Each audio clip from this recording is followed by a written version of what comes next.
This Second Chance Alternative High School brings together in the same classrooms an unusual mix that works. Mothers on welfare and other adults returning to school, and teens who've dropped out or been kicked out everywhere else.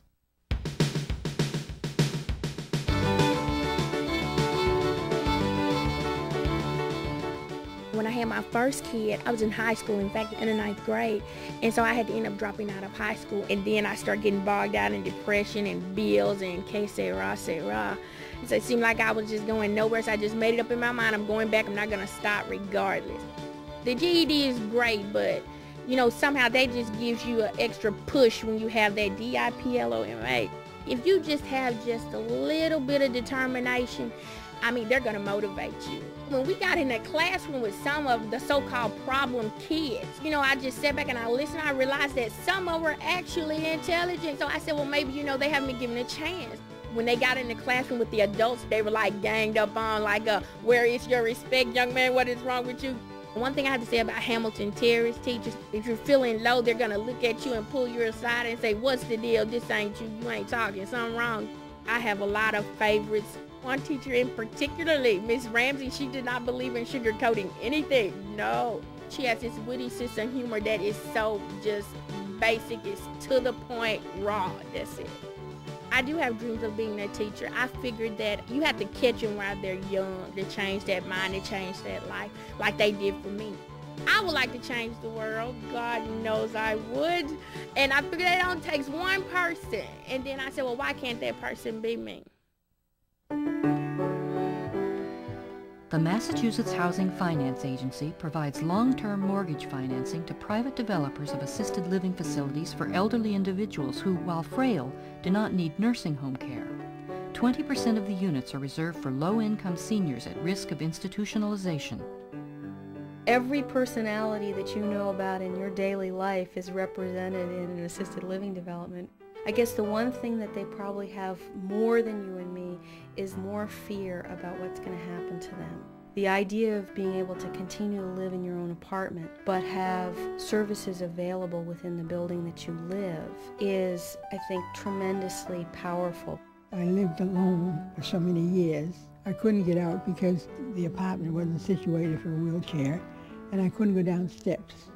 So I was in the house for 7 or 8 years. It's a pleasure to be here.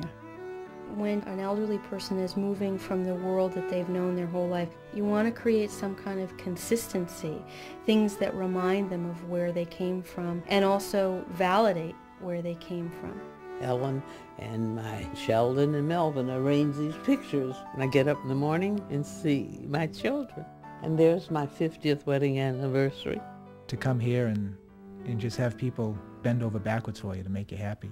Oh, well, I think it's wonderful. And, you know, you can just tell it. You can hear it in her voice, and I can see it in her face.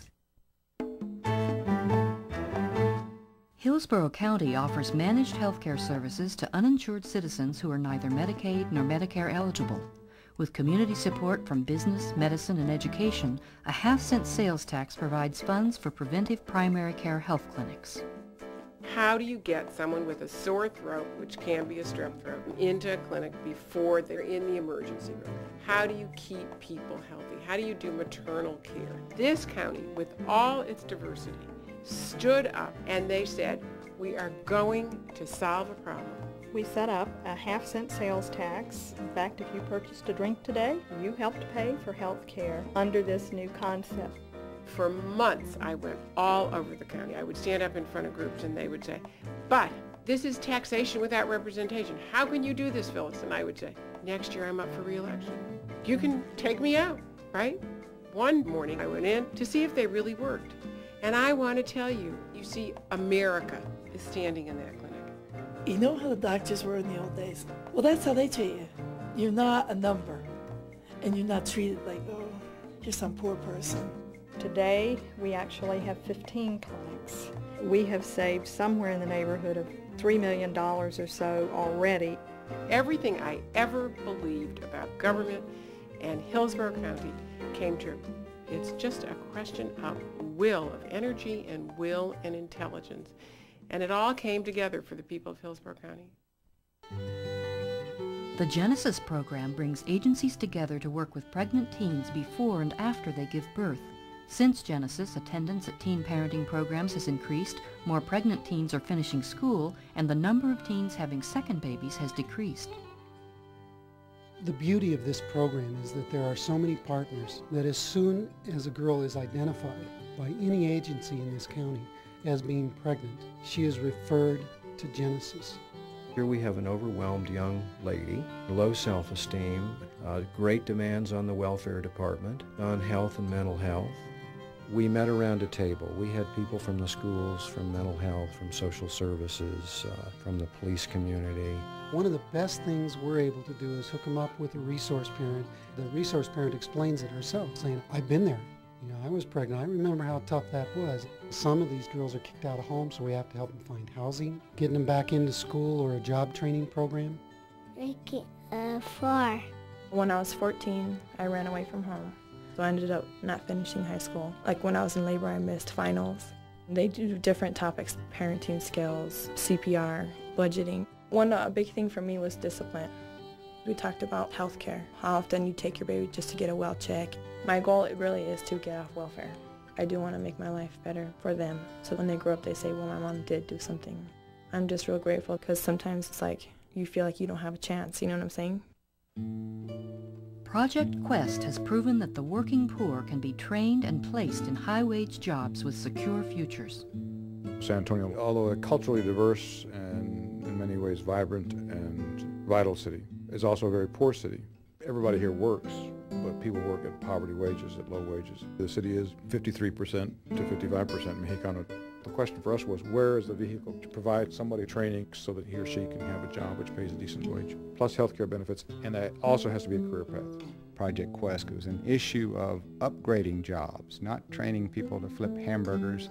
It took COPS Metro, the very activist organization, to go out into the community and use the grassroots approach. It was after the working poor. Father approached me and he said, Lupe, you know, you heard Project Quest is going to be here at the parish. Well, why don't you go see about it? Go interview. And I said, you know, I'm having a lot of problems with my son, Adam, and financially, and then the girls, who's going to take care of them? And he said, well, go and just try. So that's how I got involved with Project Quest. You can't ask someone who's a female head of a household to go to this kind of intensive, demanding training, and at the same time forget, you know, the fact that she's got to take care of these kids. We got the city to come up with $2 million for support payments. When Adam came back, I was accepted in the nursing program, and he was like, wow, impressed.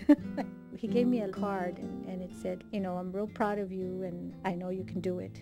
And right there, I knew that it had turned his life. The opportunity that I got from Project Quest had done it. And at that point, he enrolled at St. Philip's because he's trying to get into the New York culinary school. My son probably, like the policeman said, he would have ended up dead or in jail. We were lucky that Project Quest was around.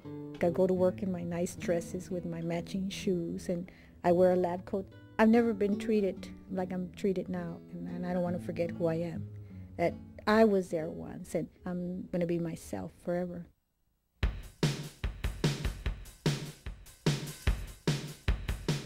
Mayor Stephen Goldsmith realized that competition and the injection of risk would motivate innovative thinking among city employees. Now workers in municipal unions are successfully competing with the private sector for city contracts, and the city enjoys greater productivity at lesser cost. My name is Stephen Quick. I'm an equipment operator for the city of Annapolis, and I've been here all my life, so I like it.